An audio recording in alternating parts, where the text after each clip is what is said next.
Hey Bremerton, Josh Farley with the Kitsap Sun here. I'm joined by Afton Prater, a Kitsap County up-and-coming country music star. And Afton, what do we have for people today? I think we have 5 stories for today, Josh.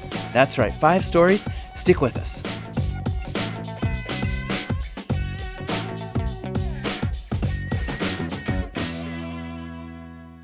Welcome back to this edition of the Bremerton Beat Blast, sponsored by the Admiral Theater. Story number 1 today is that a very prominent building in downtown Bremerton recently sold.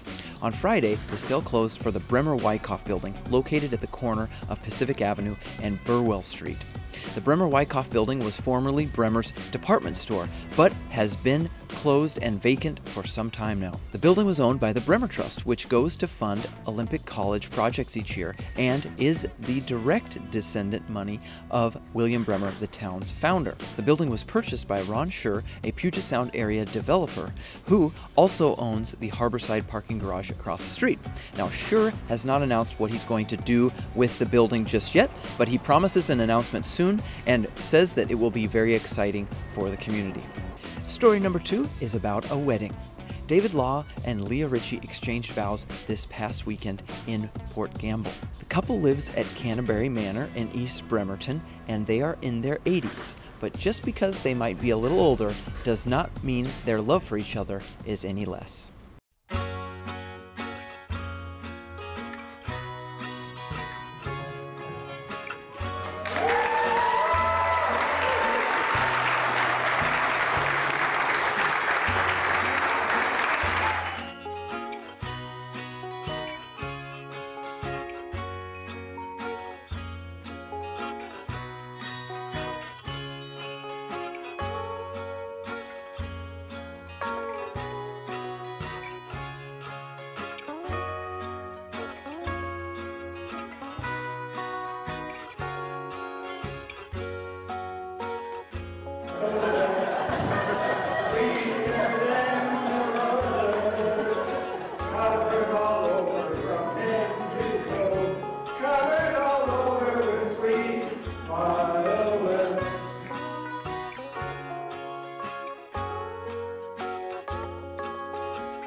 Story number 3. Afton Prater is one of Kitsap County's foremost country music stars, and on Saturday you'll have a chance to see her perform at Olympic College's Bremer Student Center.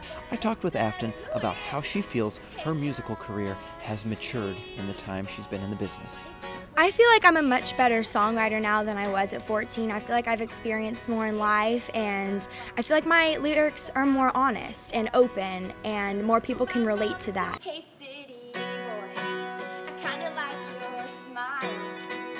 With those skinny jeans and V-neck tee, boy, that ain't my style, city boy. As I grow older, I tend to write more kind of Miranda Lambert type songs, and people a lot of times said I was more of like a Taylor Swift songwriter when I was like 14.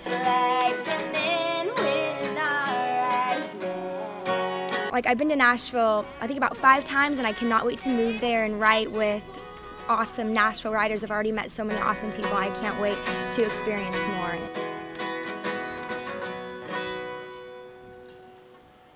Story number 4 on the Bremerton Beat Blast is about a cool new exhibit at the Kitsap County Historical Society and Museum. It chronicles the 100-year history of Bremerton's water utility, which has endured twists and turns all that time, including the building of a dam in the 1950s, one that still provides water for Bremerton's 55,000 customers to this day. Well, we're celebrating the centennial of the city of Bremerton's ownership of its water system. Well, you're basically getting the rain that falls out of the sky, and in Kitsap County as a whole, all of our drinking water comes just from rainfall that falls in Kitsap County. Well, in the 1950s, we developed the Union River as a water supply, and today that water supply is about 60% of all the water that the city of Bremerton produces. And the special thing about that is that we own and protect that watershed. 3,000 acres the city owns and protects that. We do such a good job that we are one of the few systems in the United States that does not have to have a water filtration plant. And finally, story number 5 on the Bremerton Beat Blast this week. I would be seriously remiss if I did not mention the amazing visit we had from a pod of orca whales last Monday.